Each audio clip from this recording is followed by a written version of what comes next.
Okay, I think we'll get started here. Thank you all for coming.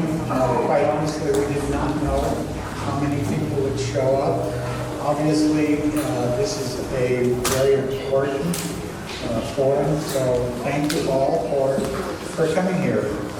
My name is Cliff Solomon, and I am in charge of the Social Justice Committee here at First United Methodist Church. And so thank you very much for showing up. Just a couple housekeeping issues and maybe just a little bit, maybe that'll help. Bathrooms down the hall. Do silence your cell phones, please. And I also would like to thank several people who have helped me with the AV work here. Jim Williams is back dealing with the sound. Tom Emery, you probably met Tom downstairs. He's helping guide people up to this room. And then also Lester Valenzuela, who's not with us, but we rely on Lester for all of our AV work, and I do want to mention Lester. We do in fact have translation, so if anyone needs translation, we do have a gentleman, Jose Perez, who is in back, so we do have translation available for you. So with that, I would like to turn it over to our new pastor. He's been with us several months now, Pastor Platon.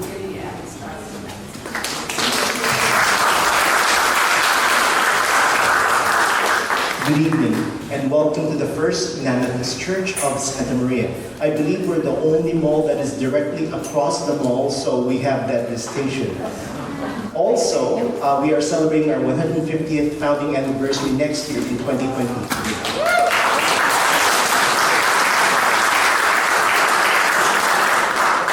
On behalf of our leaders and members of the church, we would like to thank the League of Women Voters of the Santa Maria Valley for giving us the opportunity to offer our wonderful facility for this gathering tonight. And we just want to make clear to everyone that we do not endorse any of the candidates. However, we do hope that by having this event here at our church, that we can help in some way in helping our fellow community members be informed about our city council candidates and what they can do to move this wonderful city of Santa Maria forward. And so with that, I bid you good evening, and let me return to our moderators for tonight.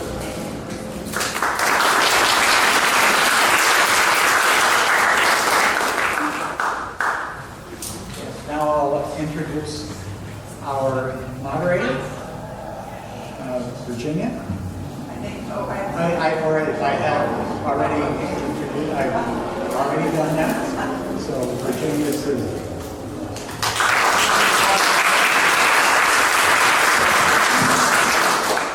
Wow, congratulations for coming out tonight on a Friday night. This is important.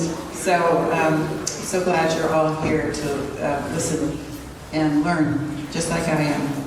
I'm Virginia Souza, the current president of the League of Women Voters of Santa Maria Valley, serving all of North Santa Barbara County. Thanks, Cliff, for the opening and for setting all of this up. Cliff and Pam were responsible for setting all of this forum up today. Before we begin tonight's forum, for City Council Districts 3 and 4, I'd like you to all stand, please, for the salute to the flag. Ready? Begin. I pledge allegiance to the flag of the United States of America and to the republic for which it stands, one nation, under God, indivisible, with liberty and justice for all. Thank you. And we need a couple more chairs. I think there's a couple of seats right here on the aisle. And a land acknowledgement. The League of Women Voters Santa Maria Valley humbly acknowledges that we are speaking tonight within the traditional homelands of the Chumash tribe. We recognize and are grateful for the First Nations who set an example of how to live in harmony with the natural world. The League of Women Voters was formed over 100 years ago when women were marching for the right to vote. We are very proud of that heritage. The mission of our organization is to work on voter access and registration, as well as providing fair and factual education on issues and elections. We are nonpartisan, meaning that as an organization, we do not support any candidates or support any political parties. We have accepted membership from men as well as women for many years now. Non-citizens are also welcome as non-voting members. Students recently have been offered free memberships. We hope that you will feel our work is valuable after tonight's forum. Making tonight possible are the forum sponsors. We want to thank the Fund for Santa Barbara, NAACP, the Santa Maria Times, and also the pastor of the First United Methodist Church for making this historic church building available tonight. And finally, thank you to all 4 candidates who so kindly made themselves available to answer all of your questions, some of which were submitted by persons who could not be with us tonight. Now I'll go over tonight's forum and the format. To the audience, thank you for being here. You each have been given a 3x5 card, I hope, at least one or maybe 2 cards. You can use these in 2 ways. You can write numbers 1 through 10 down one side of the card, and then the name of the candidate whose answer you like the best on the 10 questions, up to 10 questions tonight. That would be one way to score. Or you can also jot down questions that you might have for the panel during the first part of this program. We allow no vocal questions or noise of any kind during the forum. We are recording this forum.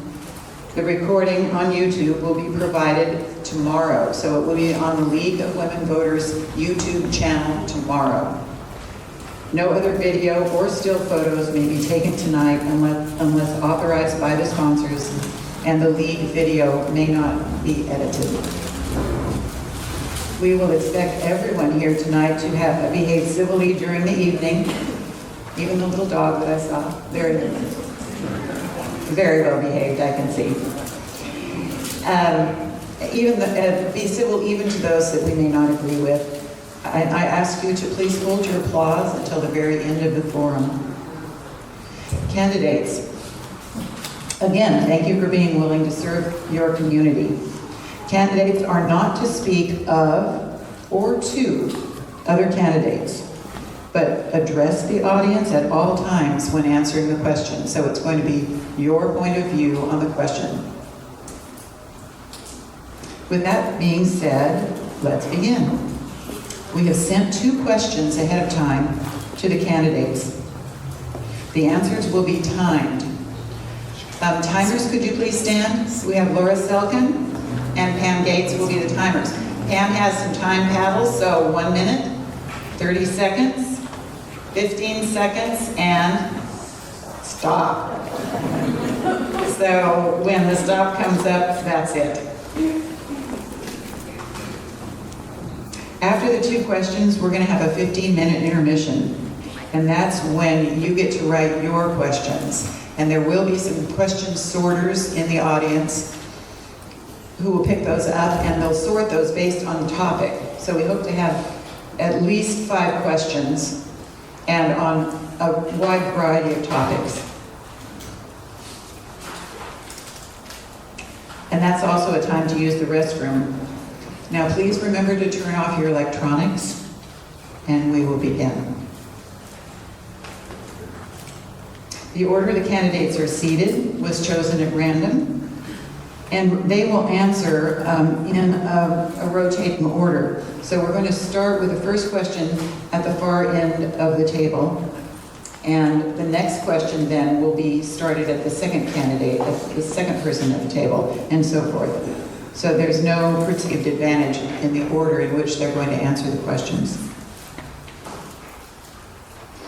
So the first question. What is your experience and education that has prepared you to be an effective city council person, and why are you running? Dr. Karamitsos.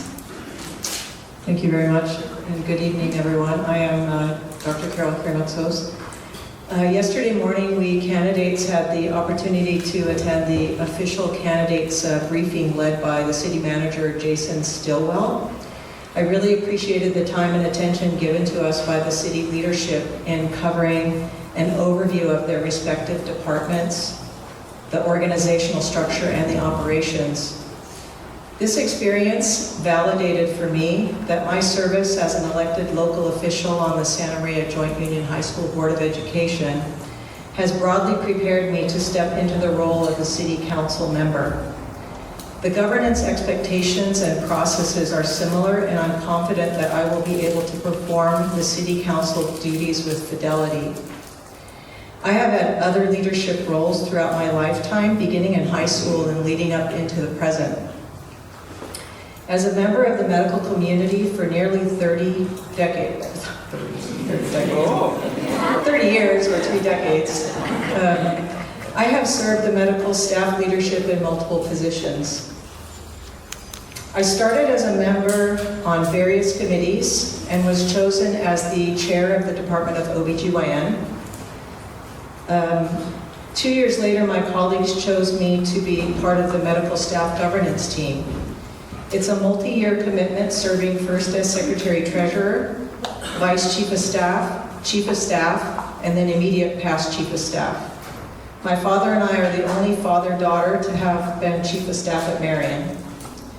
I've been a lifelong student of medicine, a profession that lends itself to leadership through the practitioner's work to systematically obtain subjective and objective data, then analyze the data to arrive at an accurate assessment of the patient's problem and condition in order to render appropriate care. This requires the practitioner to remain unbiased, consistent, and measured in the contemplative process.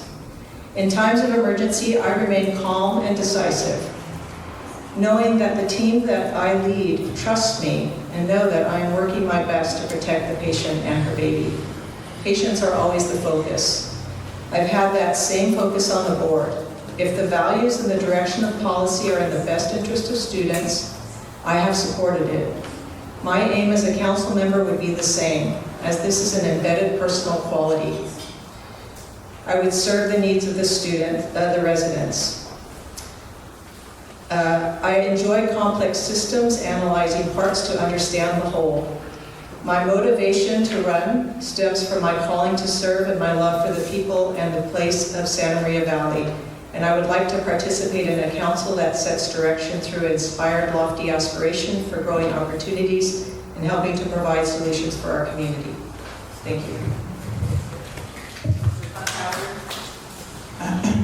Mr. Funkhouser, we'll hold our applause till the very end. Thank you. My family's lived in Santa Maria for 6 generations. My great-grandpa Lopez side, he moved over to Santa Maria from Mexico to work at Union Sugar to provide for his family and make a better living for their future. My grandpa, my Sanchez side, he came here to minister to Spanish speakers, and their desire was more about community, and it was about making a difference for both their family and the community. And their commitment to the city is why I'm here, why I'm running. It's the commitment of my great-grandparents, it's the commitment of my grandparents, it's the commitment of my parents, who wanted the best for the city. They want the community to thrive. They want to do what's right. They're just regular people just like you and me. With that, my upbringing, so my parents instilled those type of social betterments, or make sure that I'm giving to the community, make sure that we're being in front of the people that we need to be, support the people that need help. And with that upbringing and experience within my community, it's encouraged me to take the next step, to run for city council and use my experience to ensure the city that we all know and love realizes its full potential. I'm a husband and father of 2 beautiful daughters. They might be here today. Maybe not. Small business owner and a committed volunteer. I'm on the boards for Fighting Back Santa Maria Valley. I'm chairman of the Antlers Youth Program, and I'm 2 cycles of president for Leadership Santa Maria Valley. My upbringing, I already said that. This is basically just the next step in a lifetime of dedication to this community and region. Thank you. Thank you. Ms. Hernandez? Yes, thank you.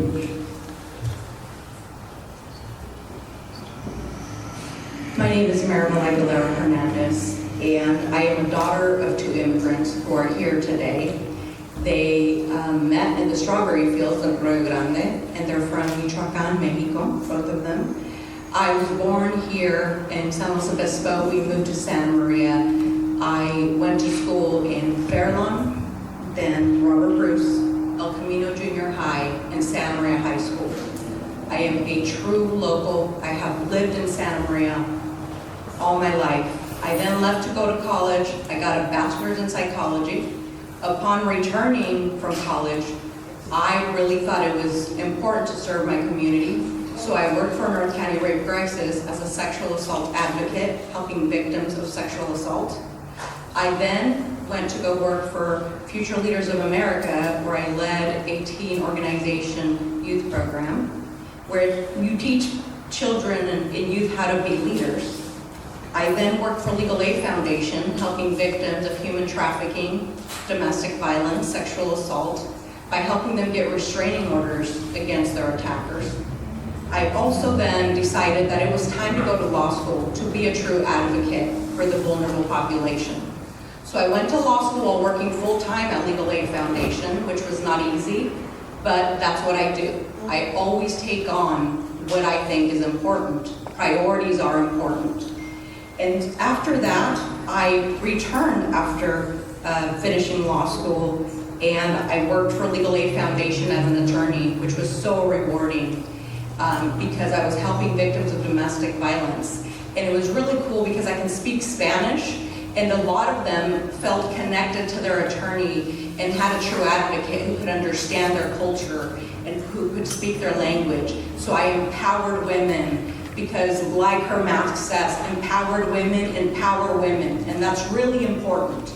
And so after doing that, I decided that I wanted to do something else, and I started practicing business and real estate law. And in the meantime, I have been sitting on the Planning Commission for the City of Santa Maria. So that's where I gained all my experience, and I've learned so much about the city. The 3 things is public safety, youth, and business development. And that's why I'm running today, because I think we need a true representative of who the community is, and we need to move it forward. And we really need to make changes because we are at the pivoting point for the city. Thank you. Councilwoman Soto?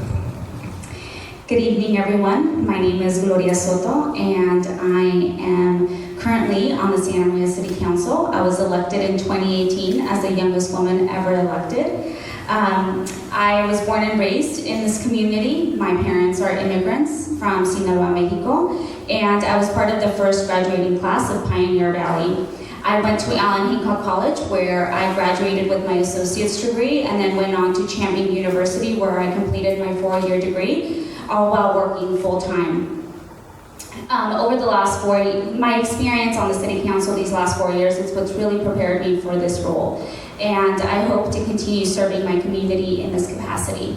I've been a nonprofit professional for the vast majority of my life. Over the last 10 years, I've really dedicated to giving back to my community by serving in these nonprofit roles. I worked for Planned Parenthood California Central Coast in expanding access to reproductive health care. And I'm currently the executive director of Future Leaders of America, a nonprofit organization that spans from Ventura all the way to through Santa Barbara County in providing opportunities to young people of color, especially when it comes to education and fighting against unjust systems here in our community. And I'm really proud of that work.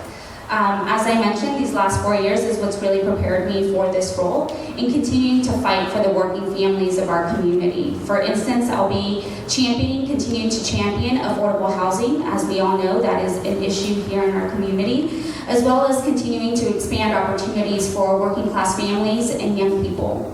And lastly, while also uplifting the needs of our small business owners. And these platform issues that I'm sharing with you tonight are not issues that, I just came up with on my own. In working on the city council these last 4 years, and in connecting with community and being that bridge builder between community and local government, I really come to learn the needs of our community. For instance, childcare is challenging. People can't get to work. Again, high cost of housing, and our small businesses are suffered tremendously during COVID-19, and that's why I'm running for city council, and I hope to continue expanding opportunities for our residents, making sure that our community thrives, and ultimately creating a vibrant Santa Maria alongside my colleagues on the city council. Thank you. Thank you. For the second question that you've been sent ahead of time, we'll start with Mr. Funkhouser, and you'll have 4 minutes to answer this question. The question is, what is the best thing about Santa Maria, in your opinion, and what is the thing that needs the most improvement, in your opinion, and how would you support and improve? Thank you. The best thing about Santa Maria are the people.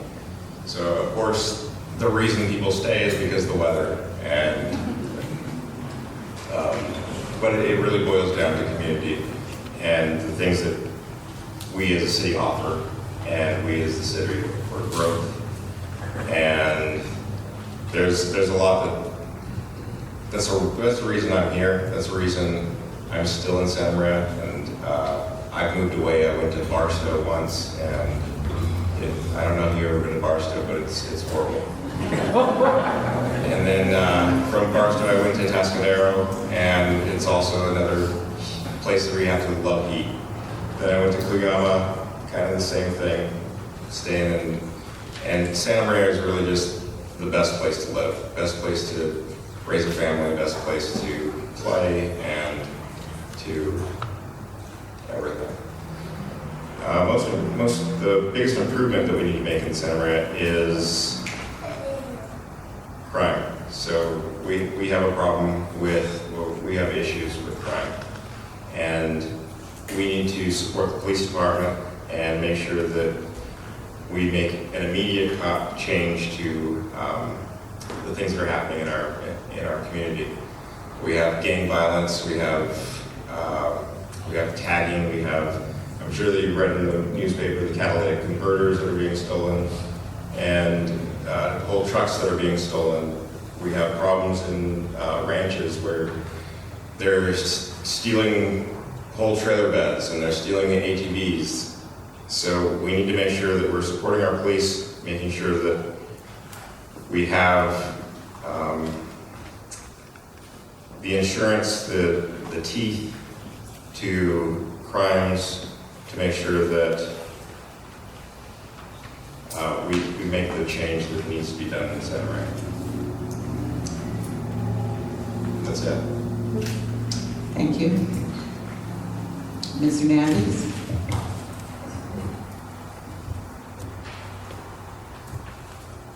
The best part of Santa Maria is the people and the community. While serving as a planning commissioner for the last 8 years through the city, I have gotten to know so many people. And I look back at the service that I've provided to the city through different nonprofit organizations, and every time Santa Maria shows up when we're in trouble.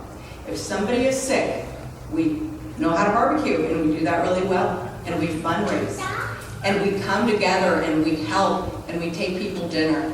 That is a community that thrives, and when called to the challenge, Santa Marians have always stepped up. So that is really the best part of Santa Maria. We do have really great weather, and that's, you know, probably one of the best things we have in town, is that it's never too hot, too cold. It's really nice.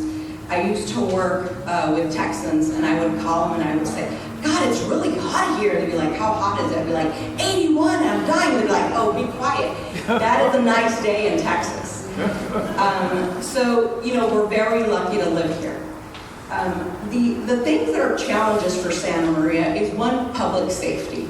You know, and when looking whether I was going to run or not, there was a few weeks where we had a stabbing or a shooting every week. It got really bad. I have a 5-year-old, Natalie, who is here today, and I want to improve our public safety. If people feel safe, they will walk.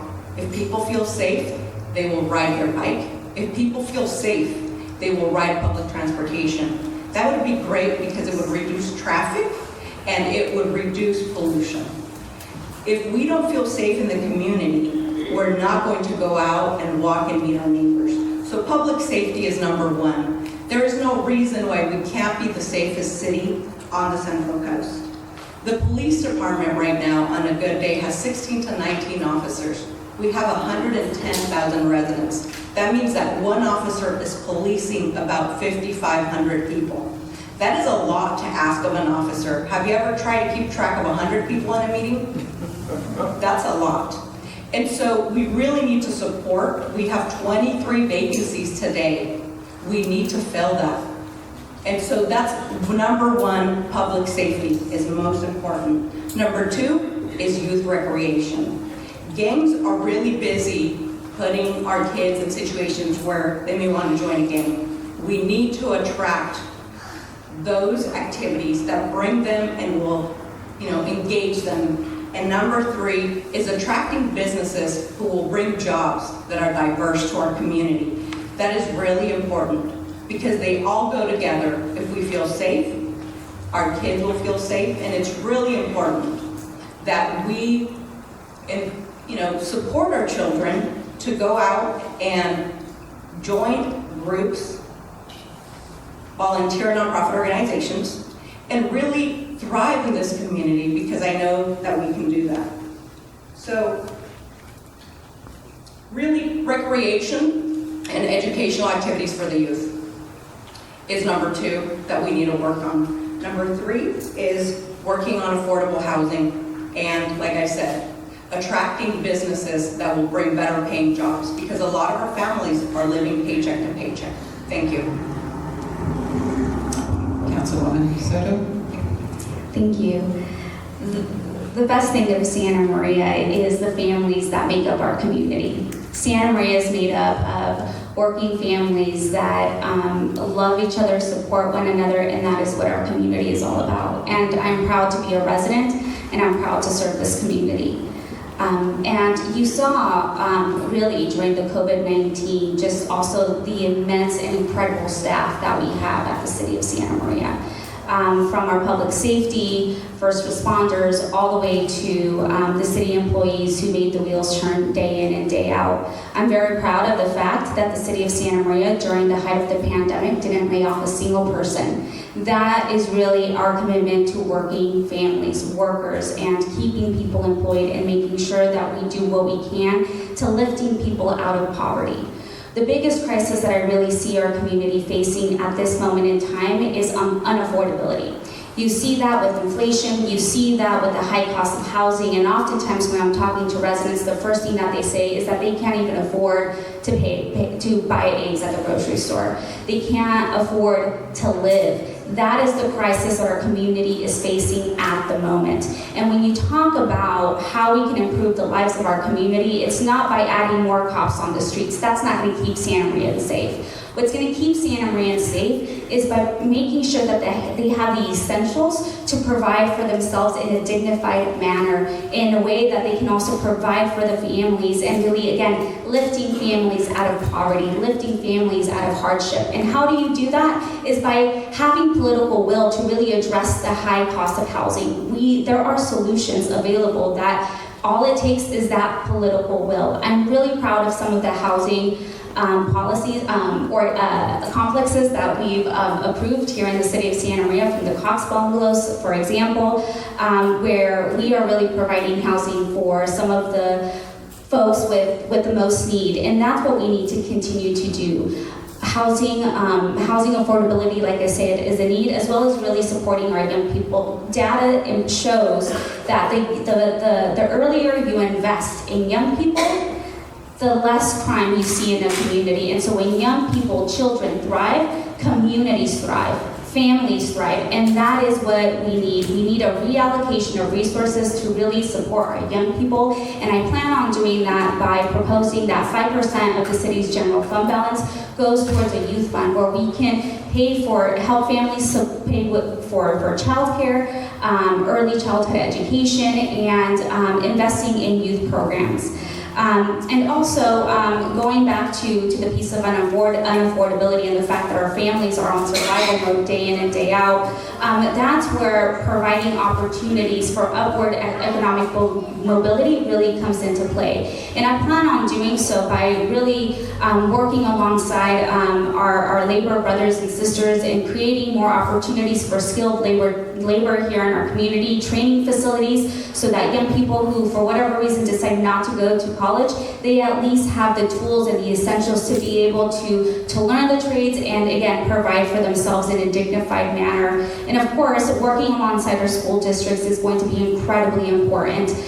We don't work in silos as the city council, and we need to work hand in hand with our public educational school systems, because the more education, the more literacy our young people have, the better Santa Maria is. And that's why I fought hard, tooth and nail, to make sure that our library stayed open during COVID-19. Thank you. Dr. Karamitsos?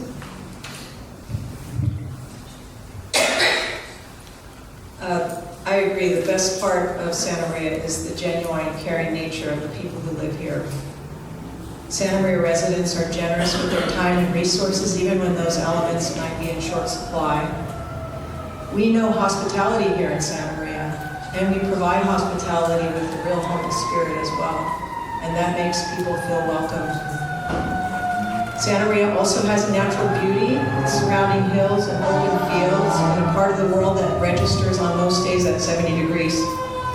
This topography and climate are optimal for creating a livable city where all residents can comfortably and safely live, work, and play.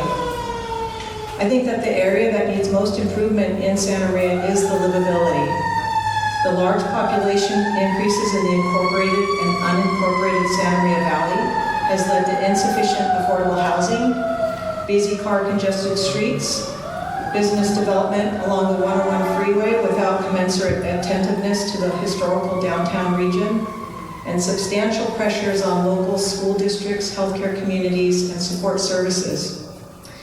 Improving livability requires comprehensive analysis and planning to provide access to key elements, which is including but not limited to secure housing, safe water, healthy food, public safety, healthcare, education, as well as cultural and recreational leisure opportunities.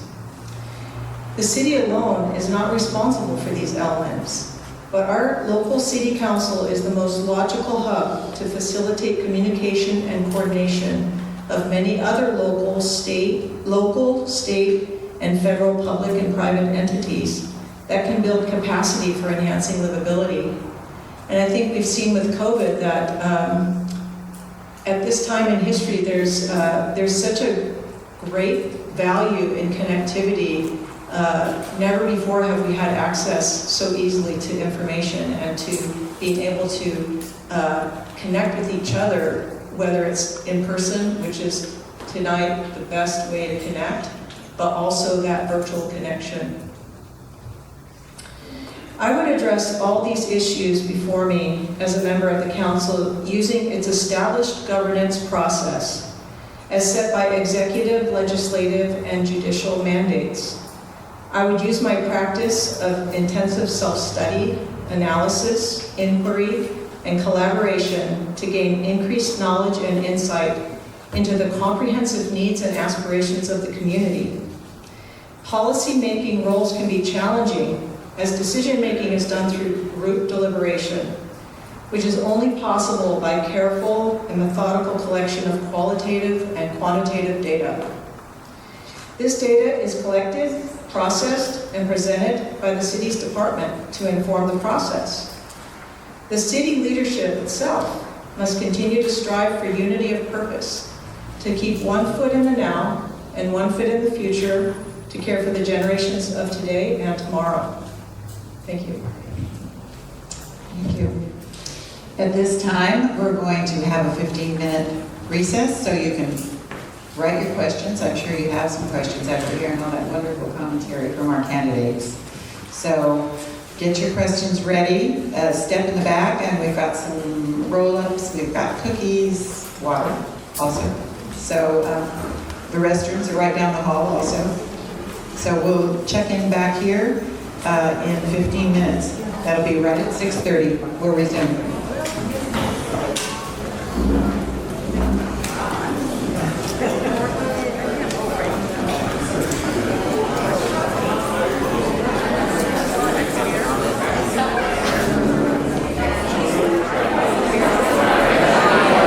All right, everyone, let's take our seats so we can resume.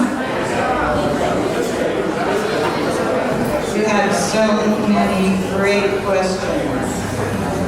What about the great big one?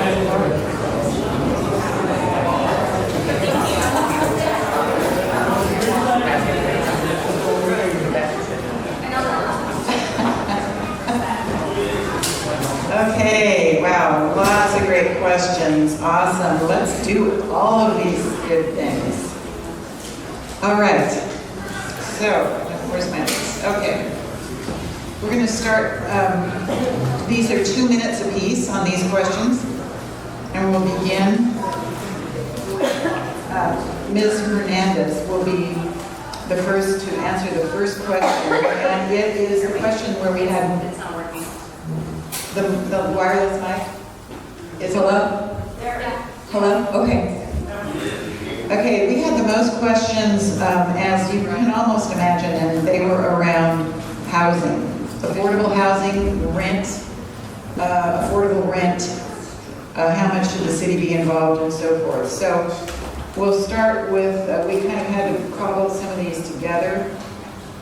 So first part is, what is your stance on high-density housing and its effect on neighborhoods and traffic? Do you prefer high-rise or sprawl over farmland especially? And then the second part of this is comment on your position on landlord-tenant ordinances. Rent stabilization, should the city weigh in on these issues or stay out of these issues? Ms. Hernandez, you can begin. So affordable housing is extremely important. There are some that are under construction. We have Centennial Gardens, which is 160 units at Battle Depot. We have the Santa Maria Studios, which are 160 units, Miller and Santa Maria Way. While sitting on the Planning Commission, I approved these, and also People's Self-Help Housing, which is 49 units. There is also Centennial Square, which is 184 units, which is on Miller and Plaza. So we do have some under construction, and we do have more that needs to be done. We don't have enough housing for our people. The workforce needs housing. I've heard Hancock College is interested in building housing, and other employers like Hardy Diagnostics. We need to do more. As to landlord-tenant issues, I think that landlords should talk to the city, be registered with the city so that we know what housing is available and what is not. As to rent stabilization, I do believe that we are due for rent stabilization. There was a study that was done by Harvard that looked at rent control. When we looked at the study, it was really hard to get that study in the first place because it took 20 years to look at the data. And what they discovered was that rent control actually hurt the housing prices because it limited the amount that someone could charge and what the value of your property was. So what ended up happening is there was less rentals because the landlord sold, which is why I think rent stabilization is really the answer moving forward. No one should get a 10% increase, but the state already does that. We do have rent stabilization through the state, but I think that we need to support affordable housing should be a priority for City Council. Thank you. Councilwoman Soto? Can you repeat the question, please? What is your stance on high-density housing and its effect on existing neighborhoods and traffic? Do you prefer high-rise or sprawl, which is building out and potentially in farmland? And then comment on your position on local tenant-landlord ordinances. For example, should the city weigh in on tenant-landlord issues or stay out of it? In terms of how do we build housing, whether high-rise or sprawl, we are currently undergoing the general plan update at the City of Santa Maria. And this is a great opportunity for us as a city to really figure out or identify the way in which we want our city to look like for the next 40 years. This is an incredibly exciting moment for our community, and I'm really proud of the fact that the city has done outreach to communities to ensure that we get as much participation as possible. Could we do better? Of course. But in terms of do we grow up or do we grow wide? Currently, the conversations that we're having as a city council is really an affordability, not just an affordability of services. How much do services cost how much does that cost in the City of Santa Maria? How much does that cost the taxpayer?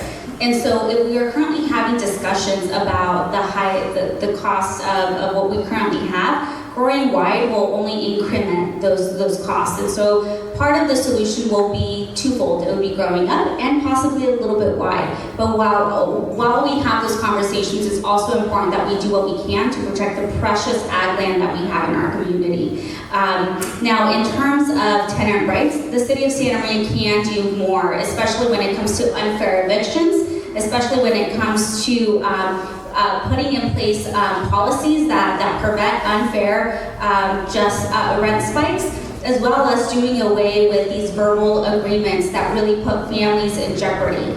And so really the only way to prevent homelessness is by putting in place ordinances that protect current tenants and ensure that they're not left out on the streets. Thank you. Dr. Karamitsos.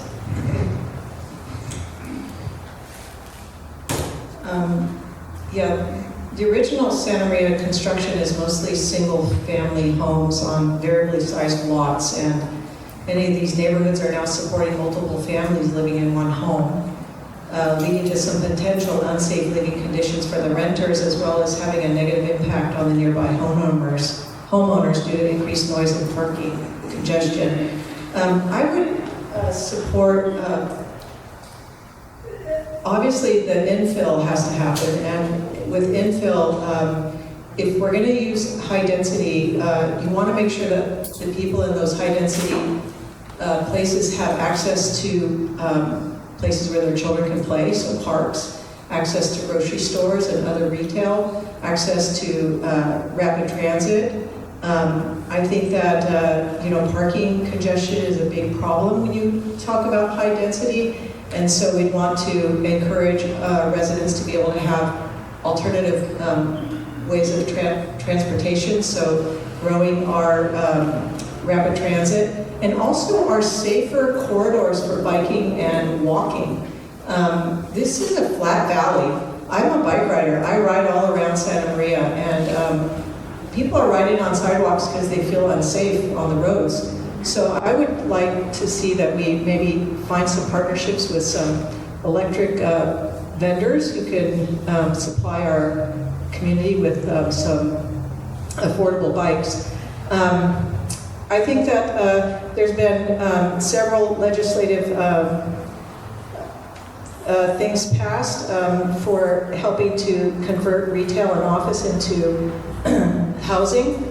And I support a very firm rural-urban boundary, but I do know that at some point we're probably going to have some egress onto our ag land, and that just needs to be in a very thoughtful manner so that we preserve this this valley. Thank you.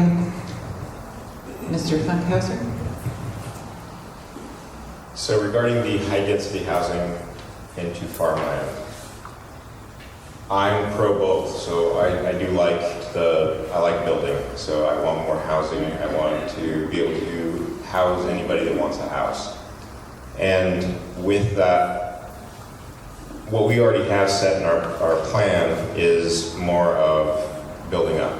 So until getting farmland to be homes is going to be difficult for us. We have to either annex that side of the 101, or we'd have to have farmers that want to sell their land.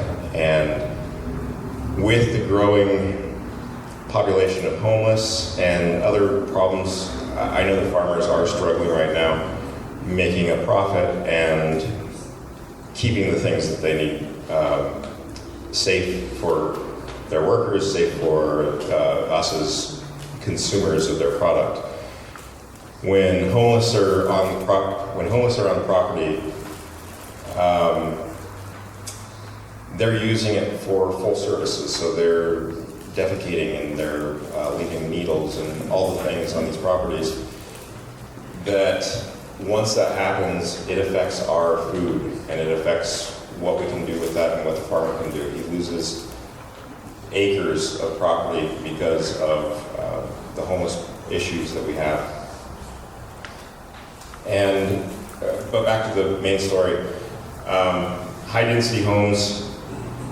The problem with any of our homes that we're building right now is going to be traffic. Is going to be parking. We already have problems over near Walmart with those homes, and we need to do better. And I think Maribel had said that we need to do more of walking and biking and all the other types of transportation. And we just don't have that right now. Thanks.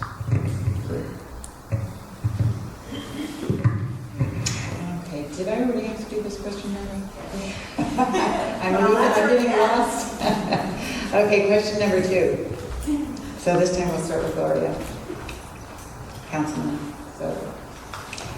Number 2, what are your ideas to both help the homeless folks in our community and help them from being an obstacle from the sale to safe business operations and attracting new business? And how can we place restrooms in town so that the homeless won't be forced to search for a place to do their business? Okay, so it sounds like the question is really around homelessness. So as I mentioned in my previous question, the number one way in which we can really prevent homelessness in the first place is by making sure that people have a roof over their heads. And what we've seen over the last couple of years with these really unjust rent spikes is that, like I said, how I've been mentioning earlier, families are struggling and are on survival mode. And so in order for us to really make sure that we're tackling homelessness, we need to start by preventing it in the first place. And what that means is really expanding the rent voucher programs that we have within the city of Santa Maria. And I'm proud to say that I have support from other council members, including the mayor of Santa Maria. I'm also a believer that we need to find ways in which we can put in place ordinances that really protect the rights of tenants, such as making sure that there are no unfair evictions, that we also find ways to uplift our communities through the building of more housing. And so that goes back to infill. And then, of course, by by finding opportunities so that young people can not only survive and be able to afford rent, but also thrive, and that means home ownership. And that's where I'll be proposing a housing trust fund for the city of Santa Maria, where we have a streamlined sense of revenue coming in to be able to support families and young people in being able to achieve that American dream. And in terms of restrooms, if right now the question is like, what can we do to support people in homelessness right now? I've been working hand in hand with the County of Santa Barbara as vice chair of the homelessness task force, and we've been able to bring revenue through the state to really address this issue. And here what we can do in Santa Maria is keep our community park restrooms open. Dr. Karamitsos?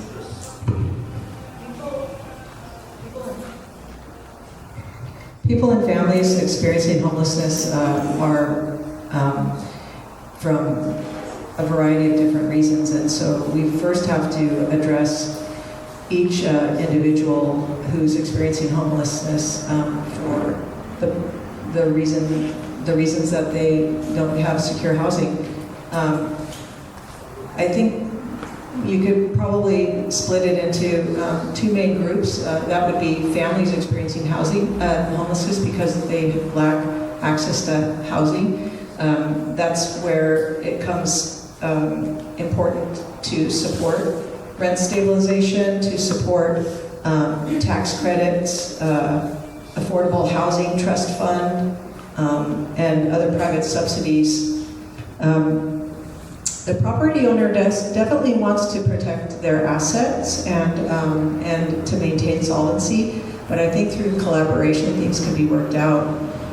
In terms of people experiencing homelessness because of trauma, addiction problems, or mental health issues, I would support that we really have to invest in transitional housing. And too often, these individuals are, the only opportunity they have to be in a living situation is that they have to be clean and they have to be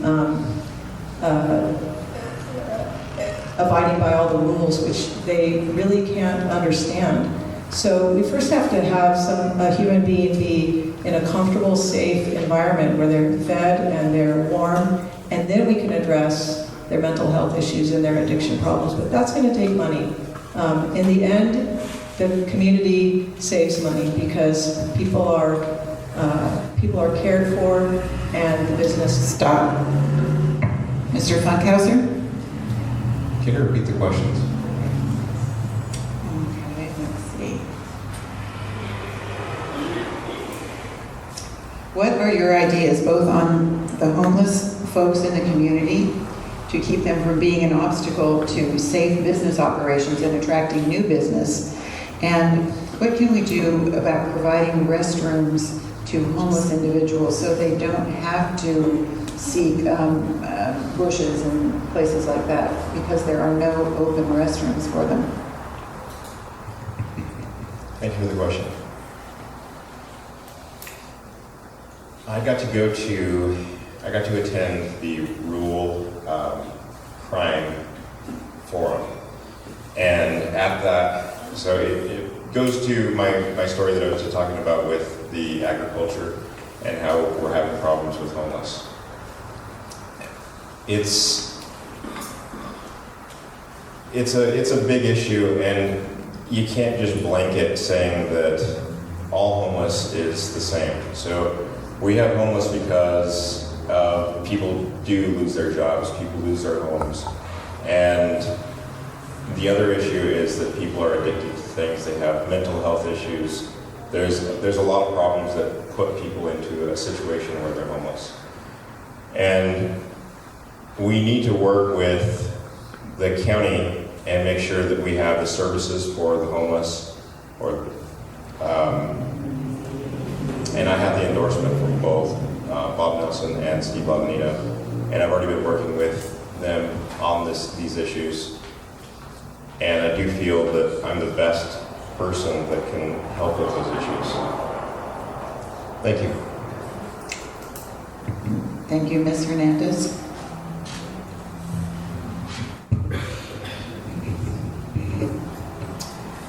So how do you keep them from being an obstacle to the businesses? Well, you have to help the homeless. It is inhumane to not help people who are most vulnerable. The first thing we need to do is we need to look at the categories of what causes homelessness. And the three main categories, as I've been looking at the issues, is mental health, drug abuse, and lack of housing. So mental health, we work with the county. That's what we need to do so that we can provide the mental health services and provide them help that they really need.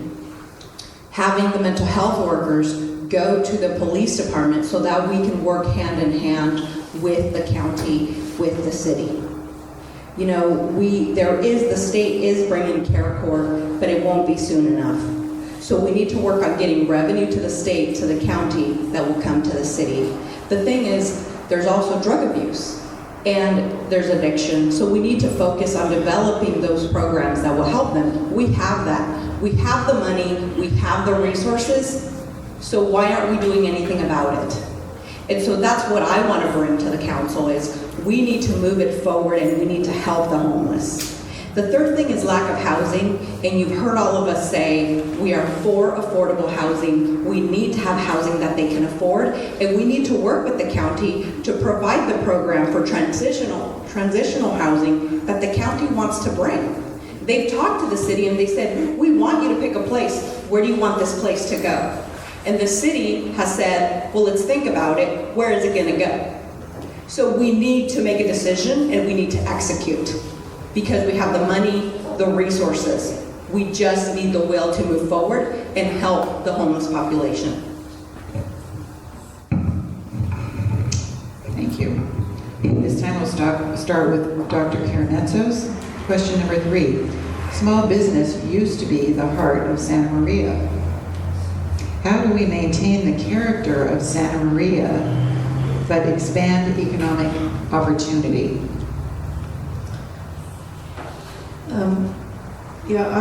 I was a small business owner for many years in my private practice. It's tough to be a small business owner. I think we really need to invest and focus on education. We have excellent public schools and private schools here in Santa Maria. We have Hancock College. We just opened A.T. Stills, which is going to have a 4-year medical school. They currently have a physician's assistant program. We have an OBGYN and a family medicine residency at Marion Regional Medical Center. And I would like to see that we work in the city with partnering somewhere around the region to try to attract a Cal State here.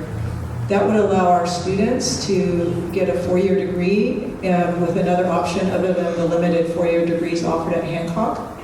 They could live at home because that's the affordability issue.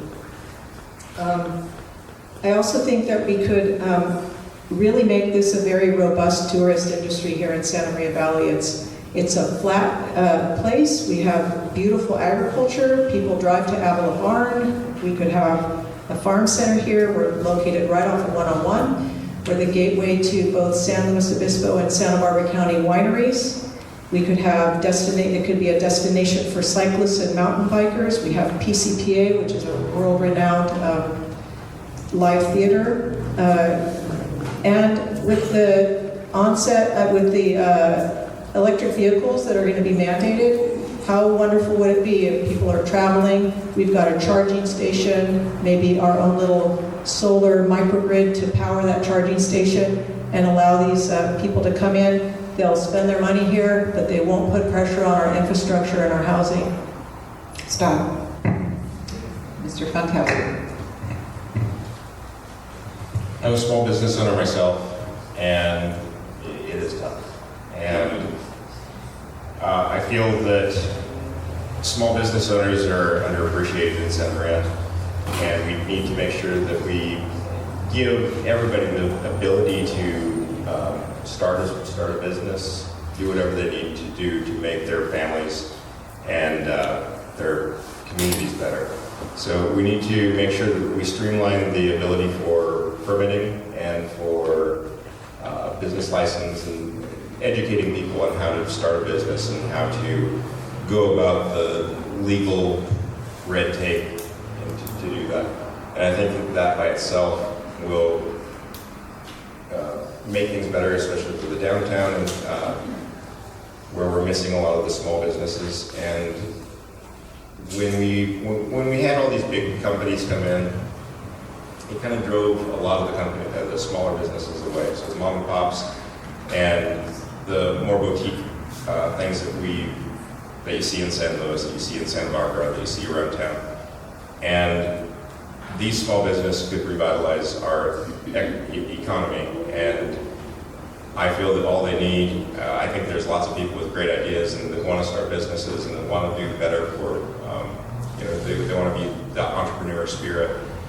But all they need to do is have that education. They need to have the ability and the city support in getting them to that point. Thank you. Ms. Hernandez?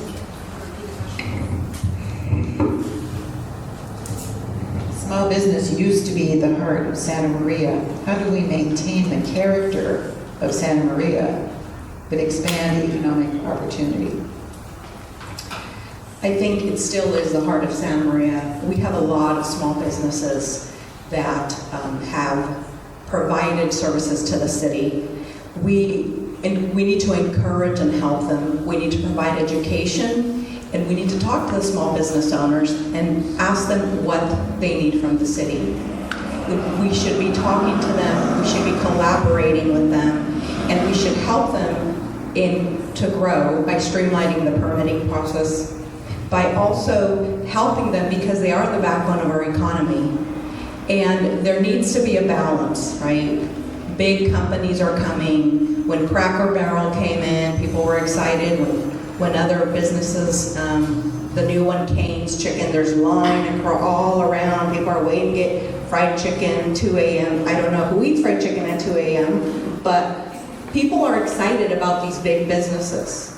And because when that happened, we lose the sale to the small business. So I think the city needs to work hand in hand with the small business owners and ask them, how do we help and how do we balance? Because there's plenty of people, 110,000 residents in the city, where there is room for big businesses, but there's also room for the small businesses to help them grow and to thrive. Thank you. Councilwoman Soto? Well, I have a strong track record in supporting small businesses, and you saw that during, especially during COVID-19 when I pushed the eviction moratorium, and I ensured that it also included small business owners so that they wouldn't get evicted during those challenging times. And not only during COVID-19, but also with our micro businesses, whether it was food trucks, car wash owners, or folks who are baking cookies out of their kitchen. Really standing up for them and making sure that they had the opportunity to continue to go explore that entrepreneurial spirit that they may have. And so I believe that in order for us to continue supporting our small businesses, we need to expand opportunities for that entrepreneurial spirit to grow. And great ways in which we can do that is by initiating programs that can support these small businesses with increasing their capital, working alongside the Chamber of Commerce so that we can ensure that our Latinos monolingual Spanish businesses are also aware of the services and the ways in which the city can support them, as well as working alongside with the nonprofit sector like the Santa Barbara Foundation with the small grants that they are providing for small businesses who were hit hard during COVID-19. And currently the city of Santa Maria has great programs too that support businesses with providing grants for facelifts outside their businesses. And so there are things that are currently in place that we can expand on to continue supporting the backbone of our community, which are these small businesses who kept people employed during some of the most challenging times and honestly kept our city afloat. Unlike other cities along the Central Coast, our community, because of our businesses, we were able to keep people employed, and we had strong tax revenue coming in, and so I'm really proud of that. Okay, question number 4. We'll begin with Mr. Funkhouser. What is your opinion on current law enforcement practices in Santa Maria? Thank you for the question.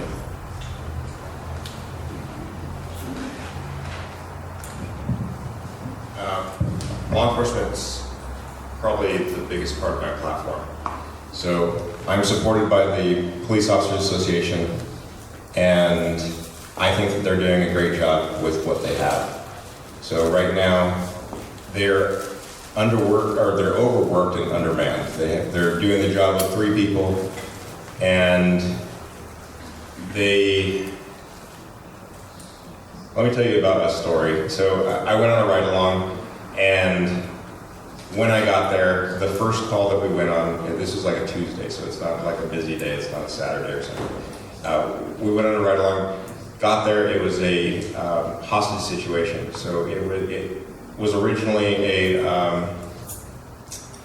it was a domestic dispute, and I'm trying not to give away too many details, but domestic dispute, and the father, okay. So the father took the kids and had a gun in the room. So the police came in with all this stuff that they had, and they used the tools and resources that they had in order to make it so that it wasn't a hostile takeover. They didn't go in guns blazing. They didn't do anything that we as a community would want to put on the Facebook saying, "Can you believe that the police are doing this?" It was something, it was well maintained, and they got the kids out, everything was good. From that, we went to a suicide attempt. We took that person, it was fine. So we took him to the hospital, everything was good. After that, we went to a landlord found their tenant dead inside the room. That was a 2-hour waiting, or maybe 3 hours. We had to wait for the sheriff, we had to wait for the coroner, et cetera, et cetera. We didn't get out of there until midnight. Stop. Ms. Hernandez?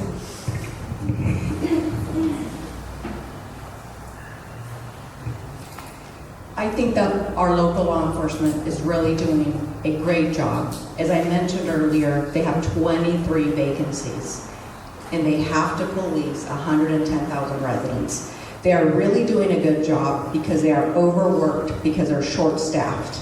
We need to staff them adequately. We need to create a cadet program because we have explorers in high school, but they can't go to the academy until they're 21. So we have that period where it's from 18 to 21 where they may leave, they go to another city. So we need to keep that cadet program in place so that we keep them here in Santa Maria supporting the city, and then we would pay for them to go to the academy in exchange for 2 to 3 years of service to the city. This is important because they're local and they will stay local. You know, our current law enforcement locally did not do what other cities were being accused of doing. They are well trained, they handle the calls very well, and I think they do an excellent job. We need to provide them with technology and with the resources that they need so that they can continue to do the good job that they do to provide the public safety we need locally. Because that's how we will attract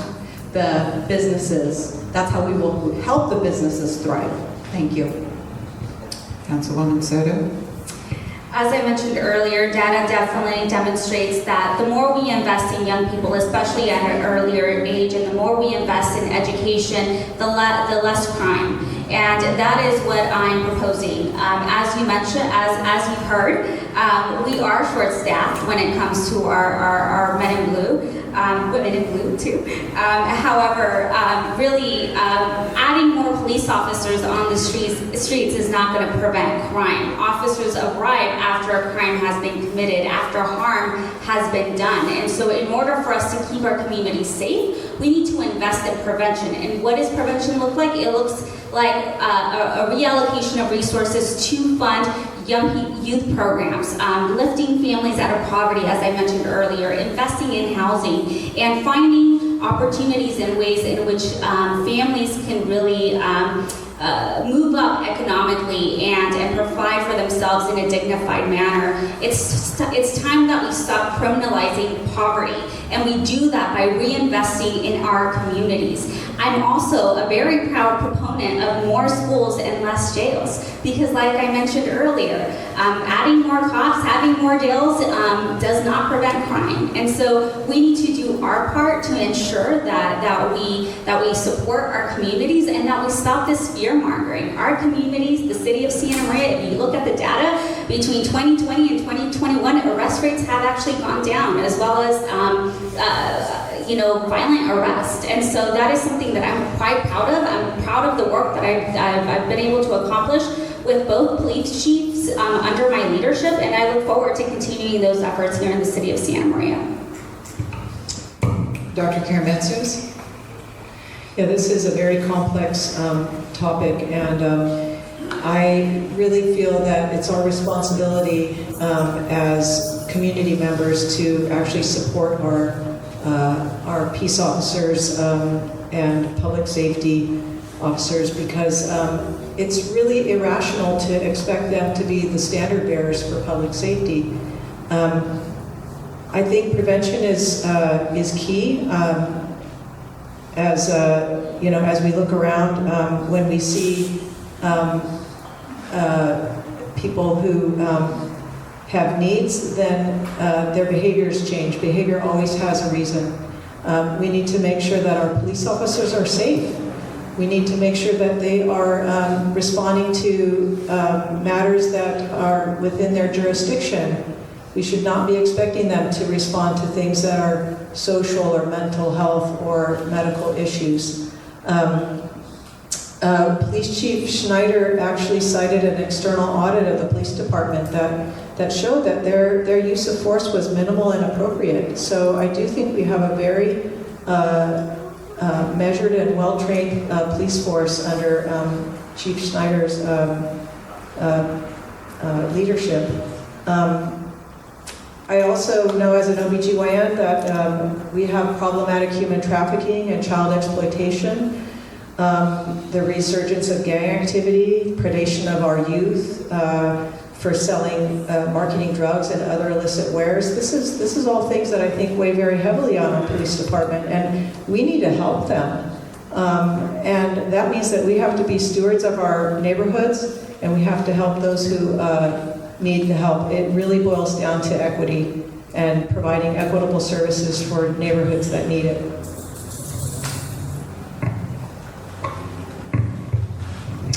Okay, question, next question. We only have a couple more questions. You've been so attentive, thank you. These are interesting. Okay, this one's water. A water-related question on a person who emailed this question in, could not attend tonight. For many years, the City Planning Commission and City Council have pursued a pro-growth policy that has led to more demand for basic resources, especially water. We are entering another drought, and the city is planning to inject treated wastewater into the aquifer to keep it from collapsing. How will you balance growth and the demands it places on our resources with maintaining our current quality of living? And beginning with Ms. Hernandez.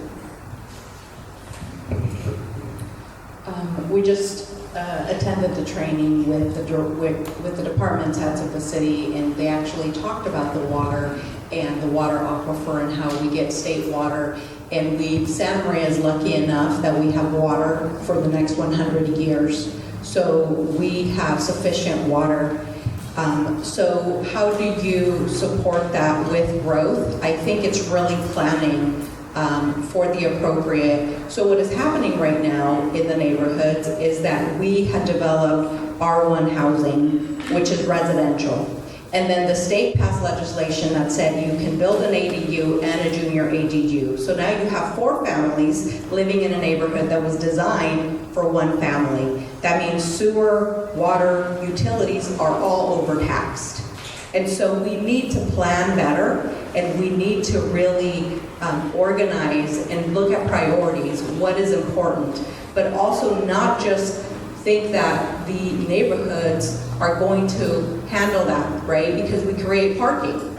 I live in Montiago, and you see the parking issues on Crossroads. So we have to look at the priorities for the city. You know, housing is important, and we need to plan and develop in a way that is responsible.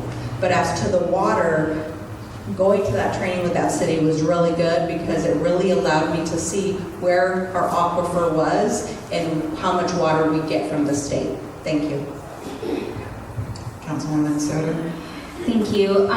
Water is such a hot topic issue across the state of California, and what we're seeing here in the city of Santa Maria is that even though we do get state water, that state water has been limited and has actually the percentage of the amount that we can actually receive our allocation from the state has also decreased over time, and it will continue to do so as we continue to be in these droughts. And so we need to make sure that in order to really preserve our groundwater, we are proactive, and that means really limiting and being mindful as residents as to how we use our water usage. The City of Santa Maria Utilities Department has great programs that can help inform residents on how they can limit their water usage and also help identify leaks. We also have to be really mindful of the nitrates. Rising nitrates within our groundwater is definitely something that we need to be mindful of. And that's going to mean us as a city identifying ways and starting to put money into these capital projects in order to make sure that we have the infrastructure in place to get rid of those nitrates outside of our precious groundwater. And also going back to really treating, not just treating, but protecting our groundwater. That includes being mindful of how we grow, being mindful of who's drilling into the base of our groundwater, and also being mindful of the pesticides that are used in agricultural lands. And while at the same time finding innovative ways in which we can combat climate change, because that's also a big trigger when it comes to these droughts that California is facing. Thank you. Dr. Karamitsos. Water is life. We're 3/4 water while sitting here in these seats. This is a really global issue. The water cycle is not limited to Santa Maria. It's the entire planet is the water cycle, and we have to be good stewards of water. You referenced the Chumash. I think that looking at the entire environment in which you live as a living, breathing organism is the way that we're going to tackle this. And what that means is that we provide respect to water. Now, in Santa Maria, our water issue is also complicated a bit because we have so much ag land, and it's really the ag land that uses most of our water. So we want to make sure that we're partnering with our farming community, the ag community, to make sure that they are having irrigation systems and water uses that are as conservative as possible. And then I think conservation is key. When I was in LA living many years ago, I was walking down the street and it was a drought, and this lady was hosing off her sidewalk, and I said, ma'am, you're not supposed to be doing that. There's a drought. She goes, there's no drought. She goes, every time I open up my faucet, water comes out.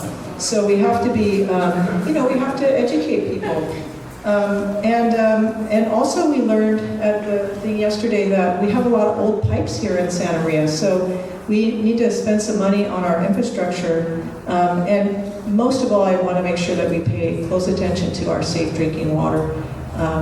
We all know the ill effects of that in other communities, and we really don't want to be a community that has that problem. Stop. Mr. Funkhouser. Thank you. So the governor has put some rules out that basically, when I walk the precincts, a lot of people are asking me about water. They specifically want to know, why can't we water our lawn? Why can't we wash our clothes, etc., during certain hours?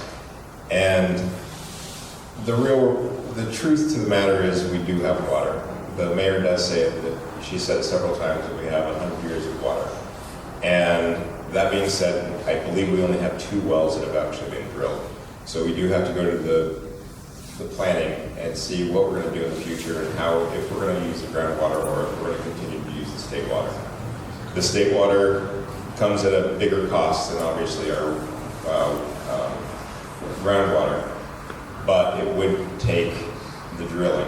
So right now we have drilling rights to water, and we're currently leasing our drilling rights out. So when we say that Santa Maria is selling water, it's selling the rights that we have to the drilling of that water, and we're doing that for Orchid, and we're also doing that for Tacoma.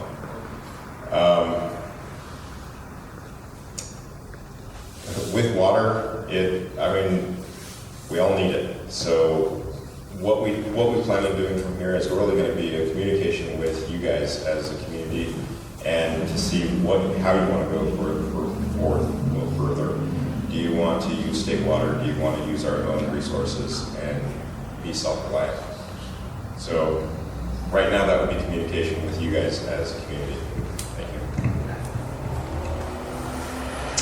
Okay, this will be the last question from the audience, and then we'll have a 2-minute piece closing statement from the candidates. So this is the time when they can rebut something that's been said earlier, or they can bring up something new, or they can just present their closing thoughts for 2 minutes. So after this question, and we had numerous ones for this one, and I have personally not heard of Alvin Newton Memorial Plaza. But apparently it's a place. It's on the Bank of America corner of Broadway and Main, and it's a little, looks like a amphitheater kind of. And anyway, what are your thoughts about this? This is a very big topic for this audience. So we will begin with Councilman Soto. What are the plans for Alvin Newton Memorial Plaza? Yes, thank you for the question, and I'm glad to hear that there is an overwhelming interest in this. As you all know, the city of Santa Maria approved to enter into a partnership, I guess you can call it, with Vernon Group, and this is a developer that's coming in and wanting to revitalize the downtown area, which consists of Main and Broadway. And what that would entail would be building on that corridor, on the corner of Broadway and Main, near the Bank of America and the mall parking lot. And so it's important for folks to know that no design has been really approved. The mere thing that has been approved has been the relationship to it. The thing that has been approved is us as a city saying we want to enter into a partnership with this developer. Designs and the planning, that will come later on, but now is the time for community members to really talk to their council members, call the city, to talk to their local fire department, because we definitely want to honor and honor our first responders, our firefighters. You know, there was a big fire back in the 70s, and unfortunately one of our own perished in that fire as they were keeping our residents safe. And I want to make sure that we continue honoring the legacy of our first responders, our firefighters, who are keeping our community safe day in and day out. Thank you. Dr. Karamitsos? Yeah, I'm familiar with that area, and it seems like not a really logical place to build housing in that place. It's a busy corner. It's right on the corner of Broadway and Main. I know that we need housing, but we also want to provide housing where, like I was alluding to before, where if you're going to have children, you need to protect the children. That seems like a dangerous place to put kids. And I also think that, you know, there's that we have to be careful about legacy. We would no sooner knock this building down because it's a historical place then we need to honor park spaces in the same way. If this is a small park that was created for the legacy of a man who gave his life for the city, I think we need to honor that, because we don't always have to build on every single open parcel. Open space is hugely important. If you want to honor the man, create something where people can go and relax and enjoy the space. That to me is also equally as meaningful. Thank you. Mr. Funkhouser? Thank you. No decisions have been made on that. It's only in the planning, and nothing's been finalized. So I know where it is. It's a small monument, and it has just a plaque on it. So we can definitely have that communication with Vernon Construction and see what we're going to do with that. Randy Newton, his son, was actually one of the ones that brought this up, and I guess reminded the council that something needs to be done with his father's memorial, and because his father was a reserve firefighter and a reserve police officer, and he was 35 or 36 years old when he died, and he had 3 children.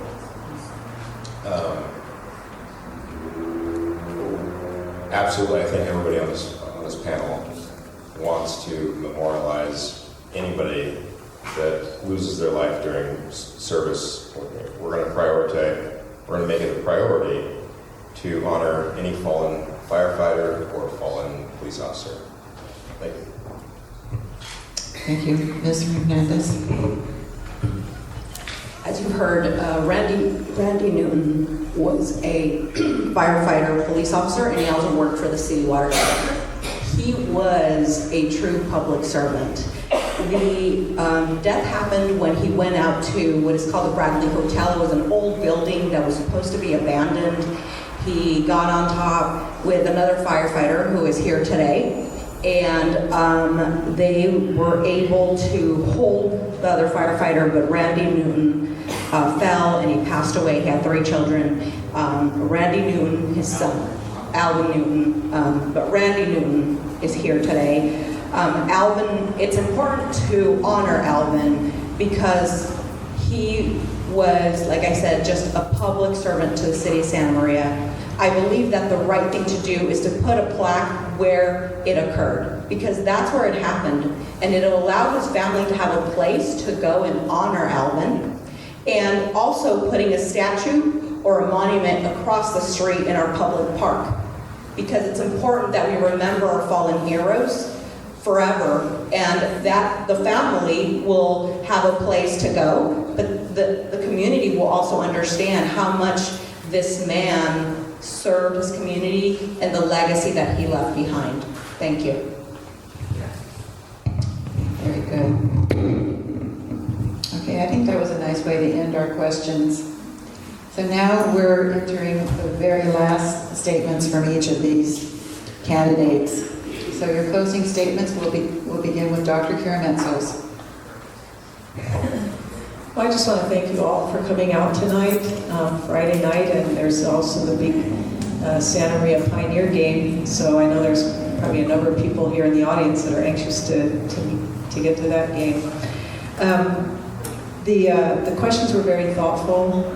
Your attentiveness really speaks to democracy in action, and I just so much appreciate that, because an educated population is able to make decisions in concert with your elected officials. I think you all are really in a win-win situation, because listening to all of us speak tonight, you know that we have a passion, a genuine passion for helping all the citizens in Santa Maria. We are going to be elected from different districts, but on the council we serve for the entire community. It's not restricted to just our districts. Because of that, I just wanted to share with you my priorities. My first priority is to preserve and enhance livability through development of the new general plan, through articulation with other local agencies such as local school boards, through support of the business community and local community organizations, through advocacy for first responders and the healthcare systems. Number 2, enhance economic opportunities by supporting stability and growth in existing businesses and commerce, attracting sustainable new businesses, and increasing professional and paraprofessional enterprises. And these are not in order, because my passion really is to focus on the youth and the children's opportunities for enrichment, safety, and healthy living. Thank you again for coming out. Thank you, Mr. Funkhouser.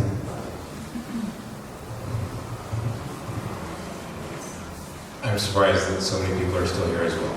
So thank you for being here. Thank you for listening to what we all have to say.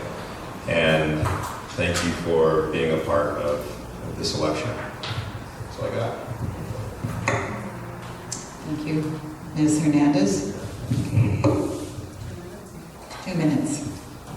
They say talk is cheap until an attorney starts talking. So I could be here all night telling you guys about our priorities. And, you know, the thing I have to say is that we are a big city with big city problems. And we need to start solving those problems in a creative way. I am an attorney for a living. I solve problems for a living.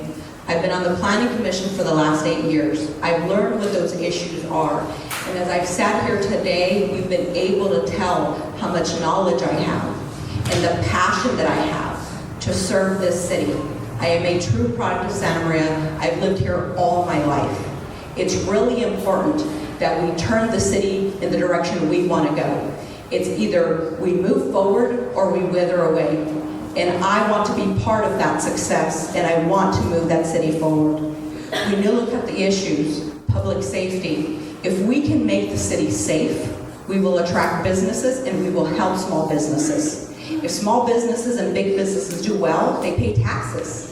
And if we have those tax dollars, we have the money for the youth programs and for recreation, which only improves the quality of life. So if we do things correctly, we can do it like other cities. We are big enough. We have 110,000 residents. We are the size of Ventura. There is no reason why we are still practicing and doing things the way we did in the 1950s. That's what's happening in Santa Maria. So I will be a leader that is dedicated to creating an environment where families can be safe, students can excel, and businesses can thrive. Our community is full of potential, and we're growing by leaps and bounds. I will use my experience to create policies and to ensure the opportunities become a reality, because I want my daughter to grow up in Santa Maria and be safe. Thank you. Thank you, Ms. Hernandez. Councilwoman Soto. I want to thank the League of Women Voters for hosting this forum tonight, and I want to thank everybody here in this audience who turned out. Before closing, I do want to express my gratitude to the residents of Santa Maria who have allowed me to serve humbly these last 4 years. I look forward to continue being in office and continue championing the issues that matter most to us, like housing affordability, uplifting our working families and young people, as well as supporting our small businesses and ensuring that we can thrive through a vibrant economy here in Santa Maria. And so again, thank you so much for being here. Thank you for your support, and thank you to the League. Thank you for the audience and the candidates.